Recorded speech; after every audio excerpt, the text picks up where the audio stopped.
उमा जी, अब देश में एक नया विमर्श है और वो ये है कि हिंदू कभी आतंकवादी नहीं हो सकता। आप क्या कहेंगे इस पर? मैं तो ये मानती हूँ कि आतंकवाद जो है वो अधर्म है और पाप है। इसलिए मैं ये भी नहीं कहूँगी कि कोई और दूसरे धर्म का आतंकवादी होगा। जो आतंकवादी होगा वो आतंकवादी होगा और उसकी एक ही सज़ा होती है कि उसने जिस प्रकार की क्रूरता अपनाई है, कानून अपना पूरा काम उस क्रूरता के बारे में करे।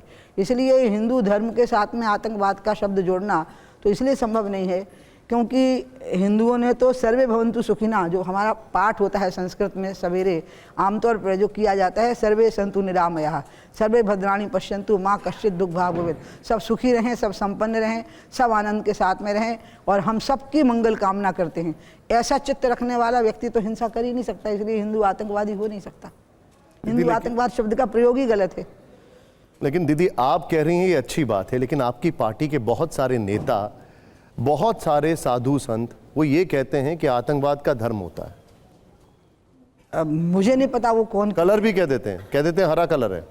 नहीं, जो कह रहे हैं मुझे उनका स्तर पता नहीं है। अगर ये बात मोदी जी कहेंगे तो मैं जवाब दे पाऊंगी, अमित शाह जी कहेंगे तो दे दूंगी, जगत प्रकाश नड्डा जी कहेंगे तो मैं जवाब दे दूंगी। जिनकी अथॉरिटी है बोलने की इस विषय पर, उस अथॉरिटी के साथ जो बोलेंगे उनका मैं जवाब दे सकती हूँ। बिना अथॉरिटी के अचानक जो कुछ बोल देंगे स्पॉन्टेनियस, उनका तो जवाब देने की मैं योग्यता नहीं रखती। मैं जवाब देना नहीं चाहूँगी, वो योग्य नहीं है कि मैं उनका जवाब दूँ। दीदी, साध्वी प्रज्ञा दोषमुक्त हो चुकी हैं, लेकिन वो कहती हैं कि उनको जो जख्म क्या होता है, साध्वी प्रज्ञा जो है वो दोषमुक्त हो चुकी हैं। हाँ। लेकिन उनको जो जख्म दिए गए उनका ये कहना है कि वो जीवन भर रहेंगे। उन्होंने काफी प्रताड़ना सही। आप भी नासिक जेल में साध्वी प्रज्ञा से मिलने गई, क्या महसूस किया था आपने तब?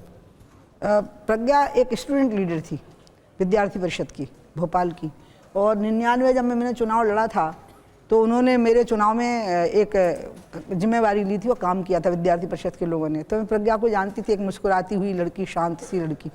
मैंने सुना कि वो मालेगांव ब्लास्ट में पकड़ी गई तो मुझे यकीन ही न होवे कि ऐसा प्यारा सा मुस्कुराती हुई शांत सी लड़की हिंसक कैसे हो सकती है। बाद में पता लगा पकड़ी गई, बहुत दिनों तक बात समझ में ही नहीं आई कि हुआ क्या। अचानक मुझे खबर लगी कि उसको बहुत फिजिकल टॉर्चर हुआ है। तो मैंने एक महिला होने के नाते उससे मिलने का अधिकार मांगा और वो अधिकार मुझे मिल गया। जेल वालों को ध्यान नहीं रहा कि अधिकार मैं मांग रही हूँ, मतलब उनको लगा कि सामान्य जो एप्लीकेशन होती है ना, ये वो है। उनको ये ध्यान नहीं रहा कि ये मैं हूँ जिसकी एप्लीकेशन लग रही है। जब मैं नासिक पहुँच गई और नासिक की गलियों में भीड़ लग गई ये देखने के लिए कि मैं उसको मिलने आई हूँ, तब अचानक प्रशासन ने रोका कि आप नहीं मिल सकती। तो मैं तुरंत कोर्ट में चली गई, उसी समय कोर्ट के अंदर चली गई। कोर्ट परिसर सामने आ गया और मैंने वहाँ अपना अधिकार मांगा कि मेरे पास लिखित में अनुमति है, मुझे जाना है। और कमाल ये हो गया कि पूरे वकील भर गए साहब, कोर्ट का परिसर काला हो गया, वकीलों के काले कोट से सब मेरे साथ खड़े हो गए कि नहीं, इनको अगर लिखित में मिला हुआ है, अनुमति मिली है तो ये जाएंगी। तो मुझे अंत में जज साहब ने अधिकार दिया और मैं प्रज्ञा को मिलने पहुंची। जब मैं प्रज्ञा को मिलने पहुंची तो जो मैंने सुना था ना वो मैंने उससे पूछा और आप यकीन करिए वो उसने मुझे नहीं बताया था। मुझे उन पुलिस इंस्पेक्टरों में से एक इंस्पेक्टर ने बताया था जो वहाँ मौजूद था जब उसका टॉर्चर होता था, और उस इंस्पेक्टर ने भी मुझे नहीं बताया था, मेरे एक परिचित पुलिस इंस्पेक्टर को बताया था। उसने जब मुझे उसकी कहानी सुनाई तो मैं इतनी हैरान थी उससे मिलने के लिए कि अगर मुझसे नहीं मिलूंगी तो मैं भारी पाप और भारी अधर्म करूंगी। मतलब दुनिया को स्त्री शरीर में जितने कष्ट पहुंचाए जा सकते हैं उसको वो सारे कष्ट दिए गए थे जिनका मैं वर्णन नहीं कर सकती हूँ। इतना ज़्यादा उसकी रीढ़ की हड्डी टूट चुकी थी, उसका पूरा शरीर लगभग टूट चुका था। और जब मैं उसको मिली हूँ तो मैं उसको ये सोच के मिलने गई कि वो बहुत मुझे देख के दुखी हो जाएगी। उल्टा हो गया। क्या वो कहानी वो माला लेके खड़ी थी, वो हाथ में मिठाई का पैकेट लेके खड़ी थी। कैदी को थोड़े से पैसे मिलते हैं, आप लोगों को पता होगा, तो उसके आधार पर वो खरीदा था। एक शॉल खरीदा था मेरे लिए। हम नहीं ले जा सके क्योंकि हमें लगा कोई जेल मैनुअल को मैं वायलेशन ना कर दूं, तो मैं अलर्ट थी तो मैं कुछ नहीं ले गई। और मैंने उसको देखा, बाप रे, मैं तो इस बारे में बोल ही नहीं सकती हूँ। मैं जो रोई हूँ उस समय पे उसको देख करके, क्योंकि जो टॉर्चर मैंने सुना था और जो सूरज मेरे क्या सुना था आपने दीदी, आप बता पाएंगे क्या कहानी थी वो? मैं बता ही नहीं सकती हूँ क्योंकि मैं चाहती ही नहीं हूँ कि प्रज्ञा ही कहे या प्रज्ञा भूल जाए अब उन बातों को। उसको जिस तरह के टॉर्चर, जैसे अब मैं एक छोटी सी एक उदाहरण दे सकती हूँ कि कुर्सी पे बैठ जाओ और कुर्सी खींच दी, उसको पता ही नहीं कुर्सी खींच गई है, वो धड़ाम से नीचे गिर रही है।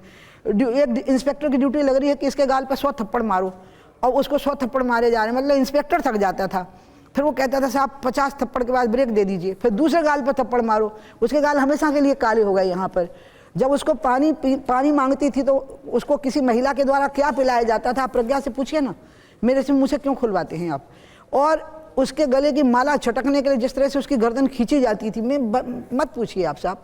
उसको जब वो समय आता था जिसको अब हम खुलेआम बिना संकोच बोल लेते हैं, क्या बोलते हैं, पीरियड का जो समय होता है, वो जब उसको आता था तो, क्योंकि अब तो वो सब्जेक्ट ऐसा नहीं रह गया कि बोल ना सके, क्योंकि बात खुल गई कि कामाख्या माई का जो पीरियड का समय आता है तो पूरी दुनिया सेलिब्रेट करती है उसको सेलिब्रेशन का टाइम मानती है, और प्रसाद स्वरूप वहाँ का वस्त्र प्राप्त करते हैं जो लोग वो अपने आप को भाग्यशाली मानते हैं।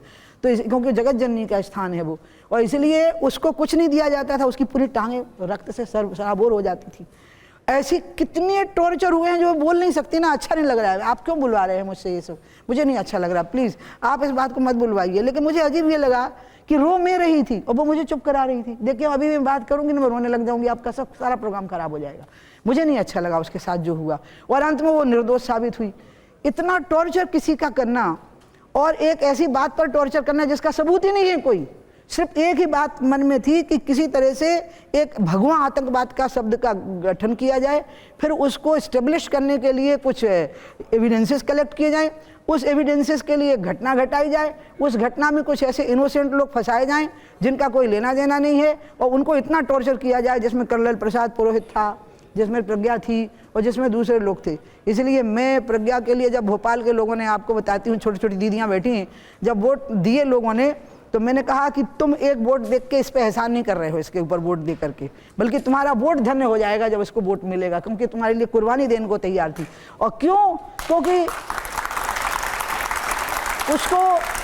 उसको क्या कहा जा रहा था, मैं बेटियां बैठियां, उसको क्या कहा जा रहा था, तुम इतने नाम ले दो, बस वो नाम ले देती तो छूट जाती।